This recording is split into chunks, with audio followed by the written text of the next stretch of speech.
RetroDaze. From ancient moral teaching tool to family game night staple, Chutes and Ladders has captivated players for centuries. Here's a game about climbing up and sliding down. It rewards good deeds. You're going up, up, up the ladder! And shows us the consequences of naughty ones. First one to climb to 100 wins. The goal, be the first player to reach the top of the board by climbing up the ladders and avoiding the chutes that send you back down. Having recently looked back on the nostalgic board games of the 70s, 80s, and 90s here on RetroDaze, link in the description, I felt this game deserved more attention. As I watched us highlight classics like Candyland, Monopoly, and Stratego, I shouted from my seat, but wait, there's more!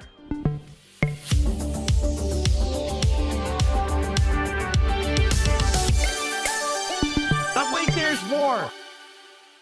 To get to the origins of Chutes and Ladders, we've got to slide back hundreds of years. The game we grew up with can be traced to 13th century India, where it was first called Moksha Padam. This spiritual journey taught children the profound lessons of karma and morality, using snakes and ladders to represent virtue and vice. Faith, generosity, and knowledge, for example, allow you to climb toward enlightenment. Theft, lying, or murder led you down a slippery snake, pulling you back down the game board to reflect on the consequences of your actions.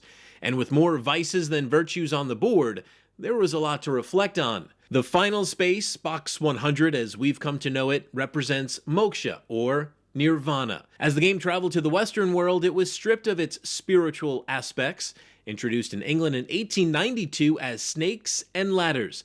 It became a popular tool for teaching Victorian children about morality, and the vices and virtues would eventually even out. About 50 years later, America put its own twist on it. 1943, Milton Bradley introduced Chutes and Ladders, a version that traded snakes for slides, relating it to playground fun, although still teaching us the difference between good and bad choices, which, you likely noticed, changed over the decades to better depict the time period that you played in. An English version might reward you for saving a kid from an oncoming automobile or a woman from a sinking ship, while sending you down a snake for messing with a horse, gambling, or being a pickpocket.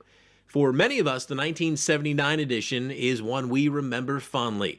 It famously praised us when we mowed the lawn, helped a cat out of a tree, or, I guess, won a pet show, and punished us for breaking windows in the house playing baseball, riding a bike with no hands, or eating a whole box of candy. Although baking an entire cake for yourself was apparently no problem. My favorite vice, though, might be from the 1943 version, where smoking a pipe will send you back 38 spaces. Upon its introduction in America, it quickly joined the ranks of Milton Bradley's other classics, like Candyland. Growing up in the 70s, 80s, and 90s, these two were in a category all their own. She loves Candyland. I loved it too when I was your age. And Chutes and Ladders. Candyland, Chutes and Ladders too. From Milton Bradley. King and queen of early childhood board games, often advertised side by side. I would have just assumed they came bundled together in the store. Milton Bradley makes special games for the play school years, like Candyland and Chutes and Ladders, the perfect second game because it teaches counting. Chutes and Ladders would also evolve beyond the board. Pop a cassette in the VCR and play along with the on-screen prompts in the 1986 VHS version. You can set up your board for the next game, kids, while we watch the spinning robot.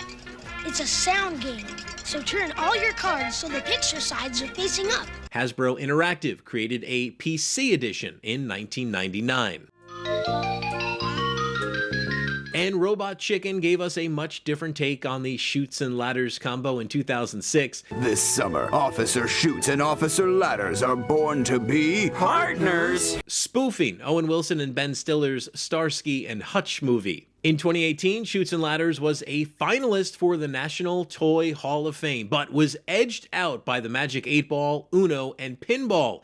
Maybe a bit late, but I demand a recount and encourage you to write your congressperson. A board game that's entertained and taught valuable lessons to countless kids for hundreds of years deserves its rightful spot next to Candyland, which was inducted in 2005.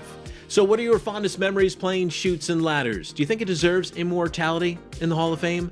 Let us know in the comments. And if you want to do the virtuous thing and reach Nirvana, hitting the like button and subscribing to RetroDaze will reward you with one of those very long ladders that lets you skip like 40 spaces. I'm just saying. I'd also like to invite you to check out my 80s and 90s channel. It's called Nostalgic. There's a link in the description. Thank you so much for watching, and I'll see you soon to celebrate more of yesteryear. Clicky clacky.